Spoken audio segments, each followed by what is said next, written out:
on est à votre disposition.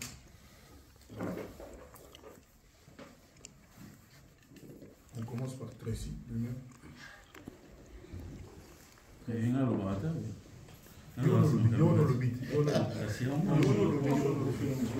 Bonjour. Bonjour Mamati. Bonjour. Aujourd'hui, ça est là à combien de places à peu près? Bon, au moins, il a dit de l'eau.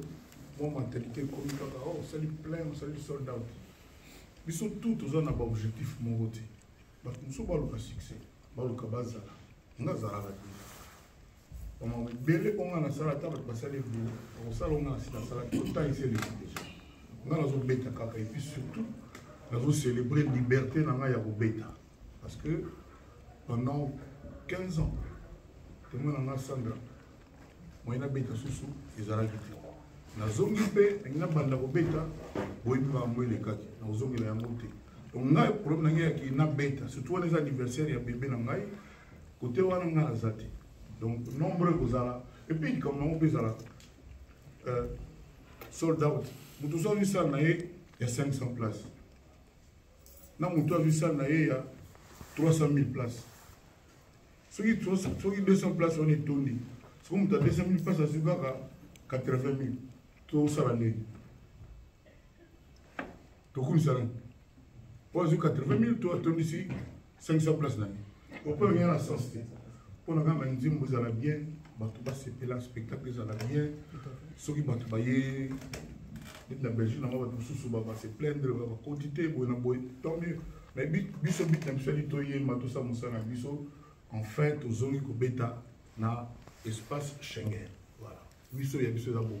Et puis toujours Lucas 67. Toujours Lucas 67. Choix 9 un producteur il y a eu. On les a dit producteur Azali, coproducteur Azali. Donc là tout le monde bon tout le livre va s'écrire tout est tout Aza Simana.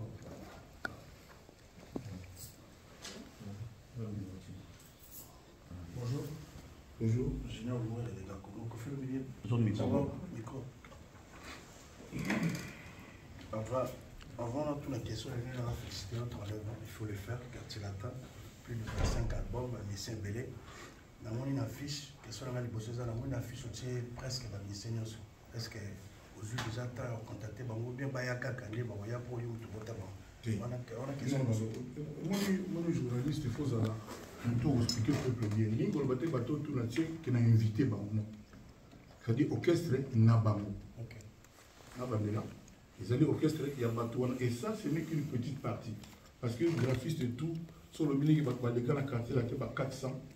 Moi, il y a tout, ils allaient. Donc, tu as vu qu'au hasard, tu sais, mais alors vraiment au hasard, quand on a photo, on a tout sais, autant de gens qui ont coussé. On dit toujours que le lobby dans un avion, toujours puis lobby. C'est pour ça qu'il y a contact avec tout le monde, pour tout le monde. Nabanao, quand tu es au coma, Alors, il y a déjà un médecin motoriste, félicitations, un mois. Alors, tu gagnes presque un mois et demi. Au final, on a l'assurance économique. C'est à rapport aux questions aux élèves. Quelle assurance qu'on fait? Toujours il faut respecter. Après, pour le voir, il faut un journaliste. Il y a au commis dans l'assurance. 47 ans. Il y a un métier pour informer Batou Babimi. On va dans la jaboté. Bilo Malmano, je vais vous le dire. Est-ce qu'il y a un peu de banana qui demande à banane qui est un journaliste? C'est mal placé. Non. Conforme de passer le bic, au salaire, on a un mois. Ma console bêta, on a un mois de caméra. Au commis, ma casse, c'est ça. Ah, mais quelle question? Esa question, yo compris, ma demande, yo tout la question là, yo. Yo tout la question là, yo, c'est mal placé. Non, yo tout la question là, yo. Non, yo tout n'a qu'à manquer de respect, yo tout la question là. J'ai pas parlé de manque de respect. J'ai pas parlé de manque de respect. On dirait que dans le Congo, on a mérité respect. Comme tu dis, il y a âge, il y a expérience, il y a ça là, on dirait ça là. Non.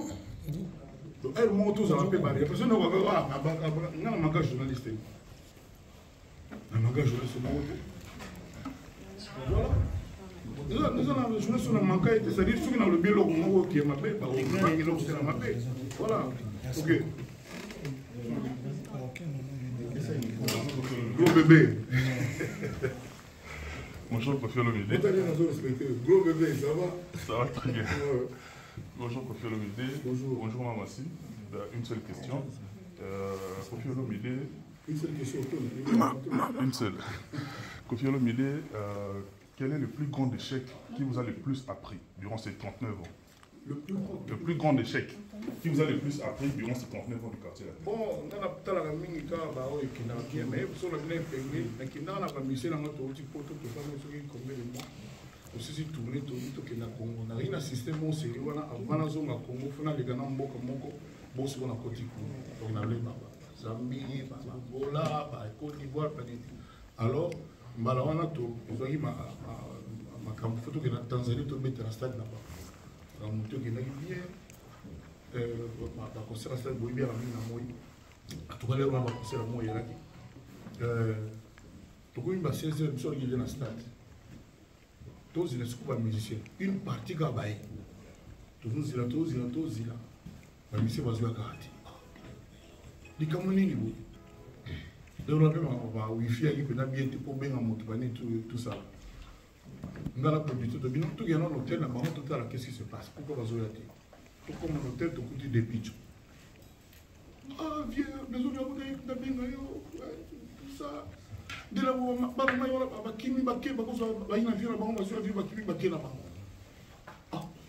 j'ai mis du temps à réaliser.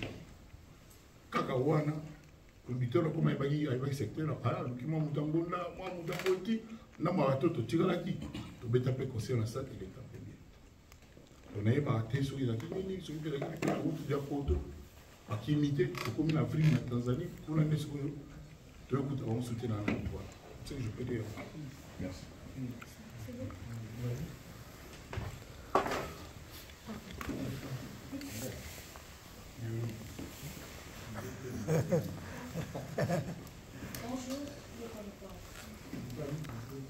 Bonjour Mamassi, félicitations, Arena Bruxelles, c'était bien ING, c'était bien, j'avais suivi de loin.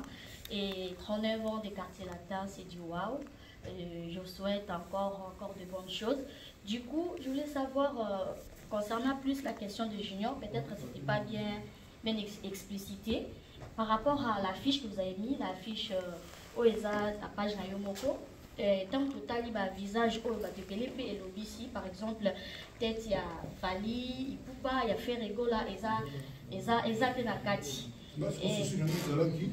Peut-être il y a Taïzon, peut-être il y a Lebou, peut-être il y a Vieux Véro, on l'a sans guitare, Azate, peut-être il y a Solis, l'absent du Bosso, Azate, il y a Jomas, Azate, peut-être il y a Sermon, Abandanaye, la quartier la terre, Azate, peut-être il y a, donc peut-être moi pour te bêler, ouais, quartier la terre, Azate. Donc tout ça, on a moins de problème en fait. Donc ils ont été volontaires là. Ok. Donc ils ont choisi à bateau, ça qui affiche il y a Yomoko. On doit faire graphiste à ça salit. Tout ça, les constats ou tout ça. D'accord. On trouve là tout le monde va il y a vice-président quartier là. Ah, t'es la musicien. Sandra là va les voir. Nous avons mis. Ah, hier c'est un moment pour nous maintenant le banc président des athées. C'est pour les arrailles. Ok, une dernière question concernant quand tu as fait en haut, il y a quartier latin. Ok, concernant fête à quartier latin, 39 ans, et choix à côté comme artiste, nous ce soir, on a eu un éclaircissement, on a artiste et musicien. On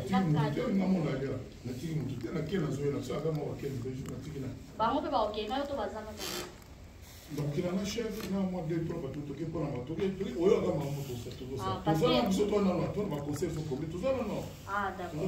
Moi je pensais que c'était un cadeau pour la bango. Il ne suffit pas que vous pensez bon quand c'est les abos. Na bateau peut pas parce que ça s'est dit que va nous bazater, va nous suivre mon rotiki, va nous entendre des éclaircissements. Merci. Artiste et musicien, nous nous bazar, nous nous ensemble. Avant dans la prison, ok, super, merci. On fait aucune question similaire à l'école. Merci. YOLO. YOLO.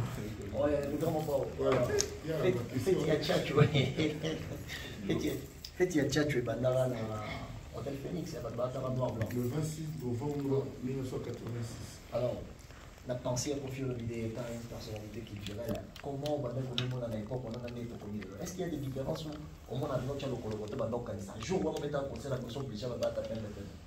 Bon, voilà, on a vu dans le français, la français. On a dit Bachik, papa n'a biso, donc surtout pas dans le Gaza, on a surtout gagné la biso, tout pas biso, on a pété, on a basé, surtout gagné la biso, tout le monde a biso, à Talanga. On y peut en aller dire, moi, on était guitariste, avant, on a vraiment fait guitariste. On a gagné la donc, on a dit, on a expliqué que nous avons réalisé un motif. On a dit, on a souhaité, les autres obliqués, donc, nous avons trouvé ce que je veux dire dans la Sini, pendant la potabilité. Donc, dans un état d'esprit, on a un mouvement pénal aussi. Nous avons réalisé que nous avons un mouvement. On a fait des choses. On a dit que nous avons fait des poèmes. Tout ce qu'on a recueilli, nous avons fait des bébés. Comment. Dernière question, Zénith Bercy Olympia, nous avons des liens qui rentrent dans les tissus par l'intérieur parce qu'il y a un concert préféré là. Olympia de Paris au Beta. Zénith Bercy Olympia. Mais moi, le conseil préféré dans la Banzi et aux ala Auto Beta Awa. Puis à Genève. Tout on a Beta. Bon, on comprend qu'il faut l'année dans le Bible. Chacun son choix. Chacun son choix. Voilà, exactement. Voilà. Zénith Olympia et tout le concert au Beta. Quand on savoir à propos de le fait qu'il y a quelque chose qui est un tout petit peu d'écriture. Dans la musique, il y a profit.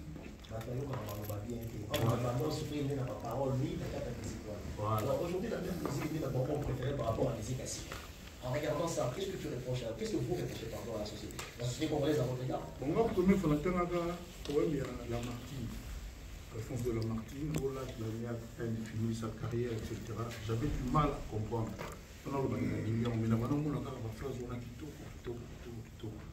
Bon, on a évité que nous me comparer à Lamartine, mais moi, il y a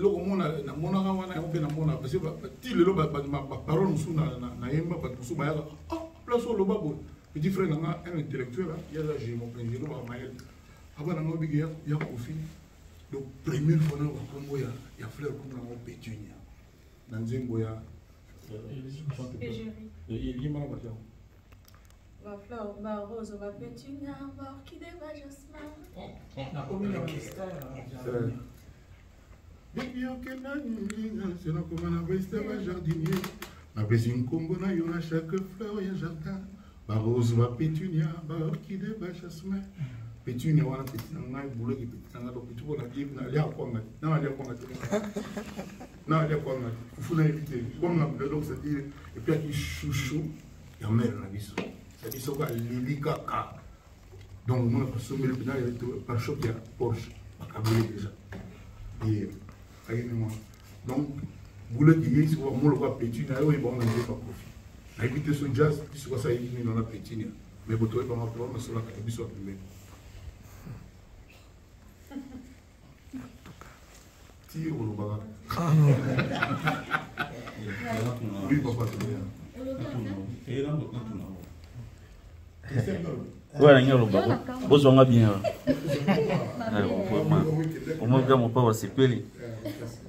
Bonjour Kofi Olomide. Bonjour Mamassi. Bon, on a participé à un concert na bino mingi. Mais batu bazo réclamer, babaneko réclamer na ING Arena. Pourquoi ba tant mort ezaki belé ING Arena. Tandis qu'en Afrique, au betra ba concert ezala rabomoté. Ok, merci beaucoup. Mais l'autre, on a un problème, on m'a cassé. Moyen, tout ça, le répertoire, ils ont respecté des actes. Banzembo, Eleki et Belé. Déjà, pour nous, le répertoire, on a déjà du mal. Alors, je vous dis, si vous avez un répertoire, ça, on a déjà. Ou tout le monde a mis, tout le monde a dit, un répertoire, on a deux et beaucoup. Parce que à au bêtis à un moment après troisième chanson, on réclamé battu. Donc comme il pensa, on a un problème de riches. Donc trop, le bandier est l'équipe trop. Le bandier est l'équipe est belé. Donc c'est ça le problème. Donc chaque fois que on a parlé qui, les gens qui battent parce qu'on va dire le comme vous voyez, ceux qui sont de prévoir qui bon tout ce que chef, tout ça c'est bon de gagner. Au moins on a ça idée. On peut ça idée. Na copie ça idée moi par exemple. Quartier latin sélectionné 7 chants et bango moko ba yiki ningi saka Vous sélectionnez Wana. Vous enchaînez 7 chants Wana. Vous êtes calé Wana pour test public. Partout au Kenya. Alors partout. 7 chants là dans le beau, tu prévois dans le Salamate. Tezali. Les Salamate. Mais qui enchaînent même boy sans que tout ça est commis impossible. Tu peux me croire. Dans le but, million de bozala pour ça en amitié. Moi comme là on a 10 chansons là, Nathalie a soyé à ta deux sauf ceux qui se concerter.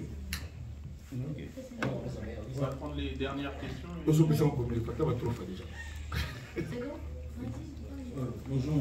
Bonjour. En fait, on a billetterie tout d'abord. Parce que le BDP a montré qu'ils ont serré Genève et puis France.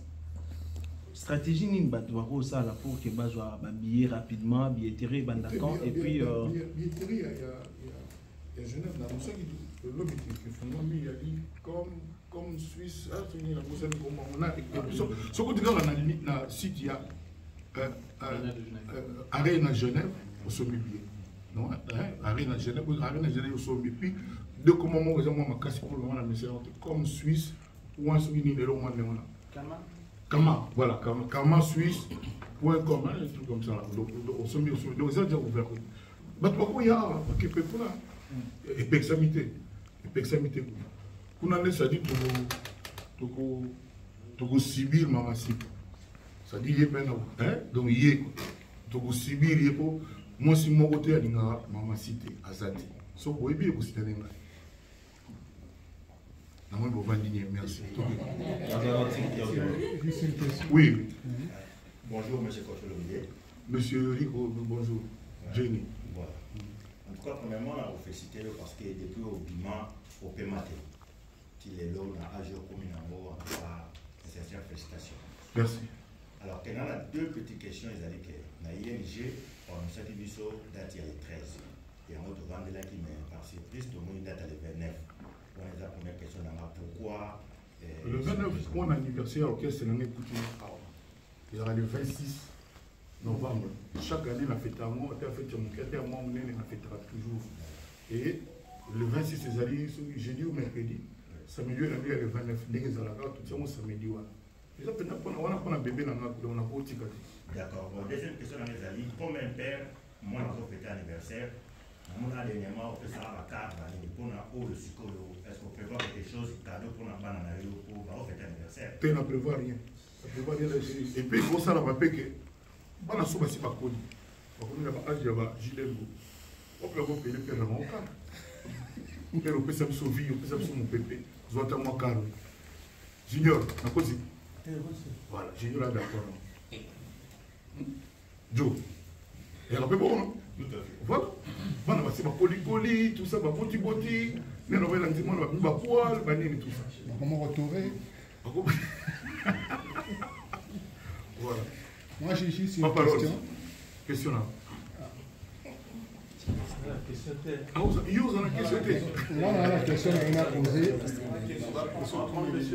Non, je veux.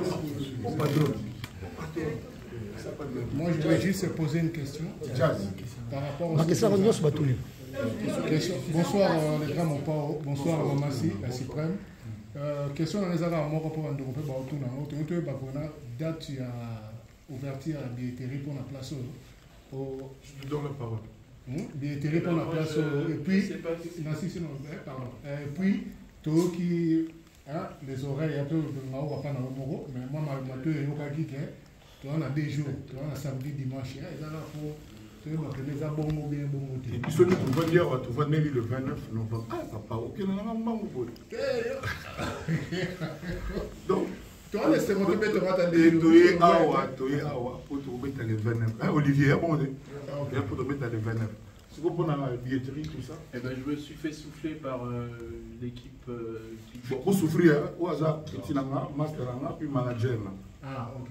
La billetterie se regarde rapidement. Hasard manager nanga, petit nanga, et puis. La billetterie se regarde rapidement, il faut bien rester connecté sur.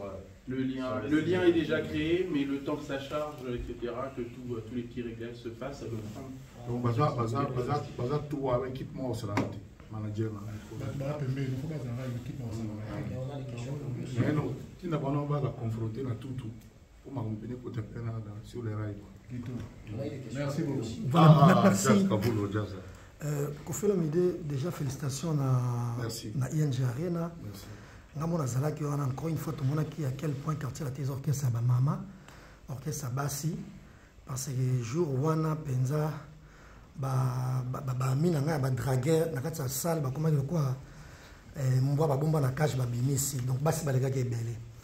Mais déjà quand on concert na France, et Isaac moi passe mille pour nayo. Touratagi hippodrome de Vincennes. Parce que déjà la place na bango et finalement na quelques jours ils ont annulé concert. Mais c'est que tout le monde qui na Bruxelles maire ou préfet moko ya place au betagi concert à zalagi na yo na ba démarche nyonso pour bangunya ba kokota te ba déranger ndenge basalako na France généralement.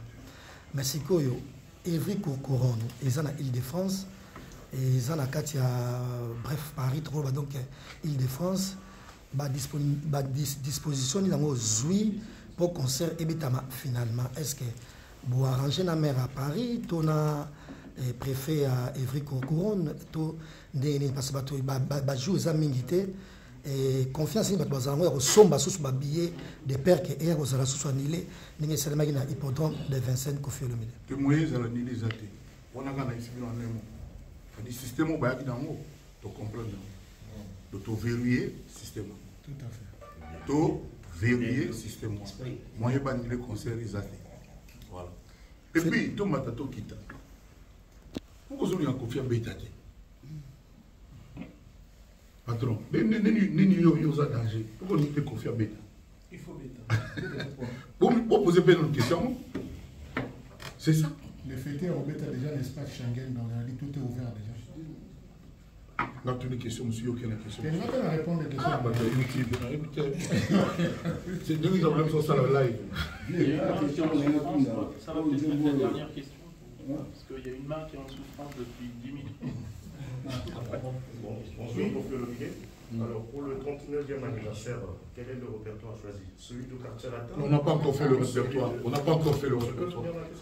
Non, j'ai déjà compris. On n'a pas encore fait le répertoire. On n'en est pas encore là.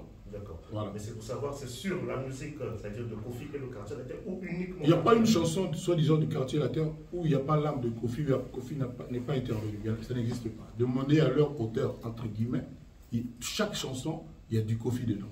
Dans l'arrangement, dans la conception, le texte, etc. Et encore plus dans l'interprétation. Voilà. Bien, je m'excuse. En question, tout le monde a Bruce. Félicitations pour Nicolas Parade. Il y a déjà un Nambaroua. Mais il y a un ancien footballeur. Qui va bloquer numéro 1 on a ni beaucoup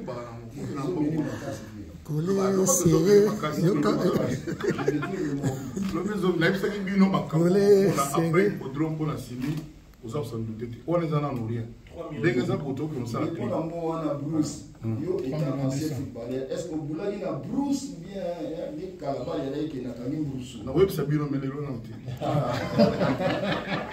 bon, tout à fait. Madame Olomide, donc dégâts succès. On te voit pas ma retour là. Bruce, les années de années. Bruce va me coller là. Bruce va me coller là. Bruce la liste me coller là. Oh, il y a une minute. Donc, ils ont toi.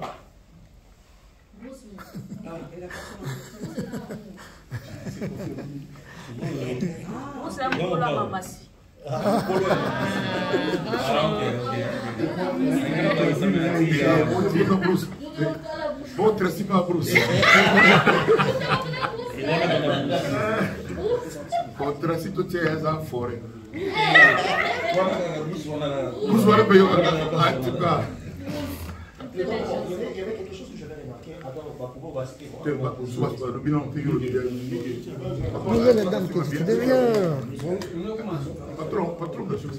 Bonjour. Bonjour, monsieur Kofi Olomide. Bonjour, monsieur Idriss des Comores Music Awards.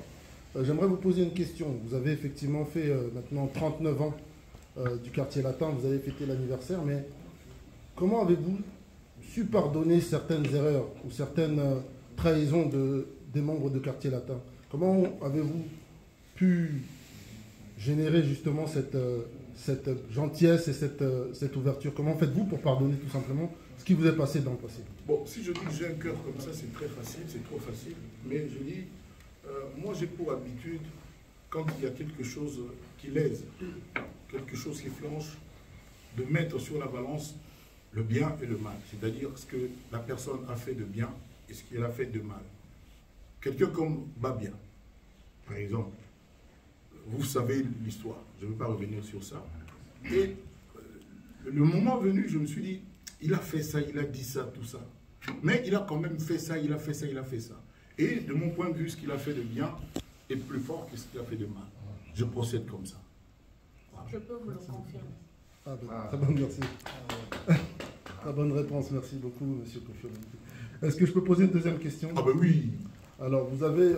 on est ici dans l'enseigne d'Evry. Evry est une grande ville, hein. C'est une ville qui a accueilli notamment des artistes comme Gims. Pour ceux qui ne connaissent pas la ville de Arena d'Evry, c'est une grande salle. Donc je pense que Kofi va faire vraiment un grand concert ici. Et aujourd'hui, on va tous les Évriens vont être présents. Comment on dit? Les Évriens. Les Évriens. Waouh. Voilà. Donc on remercie justement toute la municipalité qui a été présente et qui nous offre aussi indirectement, et le manager, ce grand concert. Et on sait que déjà, il y a les bruits de couloir qui font que ça sera sold out à coup sûr. Vous pouvez être sûr de ça. Il nous a parlé, lui. Bravo. Junior. Bravo. Junior a cocarboité. Cocarboité, quoi.